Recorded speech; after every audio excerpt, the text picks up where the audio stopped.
Welcome to the Kennedy Center and the Roof Terrace Restaurant. I could get used to this being the view out my office window. It's not the worst view. What do you guys have cooking today in the kitchen? Got a little chowder ready for you today. Chowder? Chowder. All right, gotta get that out of my system right now. Chowder. Chowder. There we go, I'm done. It's one of JFK's most treasured recipes. Why don't you follow me inside and we'll get started. Let's do it. All right, Seth, welcome to the Roof Terrace Restaurant. All right, so these are all the ingredients for the chowder? Yes, it is. So the original chowder really started only with 10 ingredients. We wanted to elevate it. We wanted to make it a little more refined, a little more DC, and kind of take it out of 1961. And so, how do you get started on this dish? Well, we have to actually render out some delicious fat. This is Nueske's bacon, so it's got a little smoke to it. They actually used salt pork in the original recipe, but we wanted for a little deeper flavor just to really set the soup off right. You can never go wrong with good bacon. Absolutely not. We have plenty of fat in here to get started, so we're gonna remove our delicious Nueske's bacon. Are we gonna save that for later? Oh yeah, this will definitely be added back. All right, so now we're gonna start with our mirepoix plus, as I like to call it. So we'll sweat down our onions. We wanna get them a little translucent, so they're really taking on that porky flavor. Porky flavor, that's the technical term? Yes, that's what everybody learns in chef school.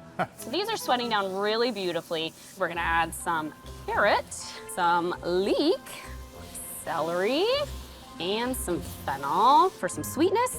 And last but not least, our ever-important potato. And potato is a key part of any chowder dish. Of any chowder. Chowder, we snuck it back in. Chowder. Chowder. You can't help yourself. And then classic to the recipe as well, a couple bay leaves. Okay. Let's stir those puppies in. We're gonna do a little white pepper. Now we're gonna add the roux, and this is what's gonna thicken it up. And what's in the roux, chef? It's just butter and flour.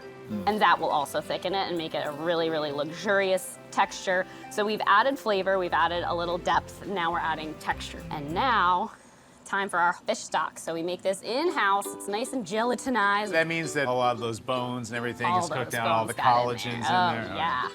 So the original recipe doesn't actually call for fish stock. They use heavy cream and a little bit of water. But again, we really want to heighten the flavor. We're gonna also add a little white wine to it. Really nice dry Pinot Grigio. Another elevated touch. It is an absolutely elevated touch. Why not? That was a good one. We're gonna add our corn now. This is our bicolor corn, locally grown, which is again gonna add just a touch of sweetness, but also a little thickener as well. So this is a dish you'll even be willing to change up throughout the year. Throughout the depending on- seasons, yes, absolutely. We always wanna start with delicious and start with seasonal and start with sustainable because we're very passionate about making sure we're keeping local, but also wonderful flavors. Well, if the aroma is any indication. I'm gonna go ahead and add our little Nueske's bacon right back to Oh, I was it. just getting ready to snack on that, chef. Now it's time for the cream. So we want to turn it down just a touch because you never want to scorch the cream, but we're gonna just slowly stir it. I've mixed with a little bit of half and half to lighten it up. No reason to make you fall asleep in the middle of a show.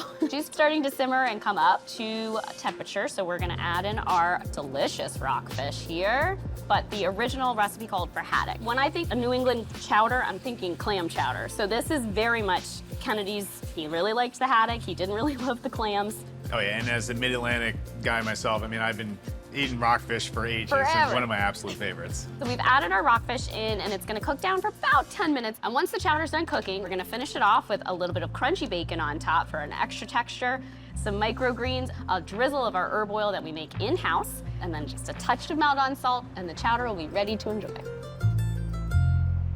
All right, chef. So many colors on this bowl. I'm just gonna dig in. Let's get after it. Ooh, with the bacon on there too. Oh, that is a treat. Oh, I'm so glad. There's a freshness while also being hearty at the same time, which I think is a hard balance to strike, but you've clearly done it here. Awesome, thank you so much. There's no mistaking the smokiness that's coming from that bacon as well. I'm not even sure I got enough of these crispy bacon bites on the top. Bacon party.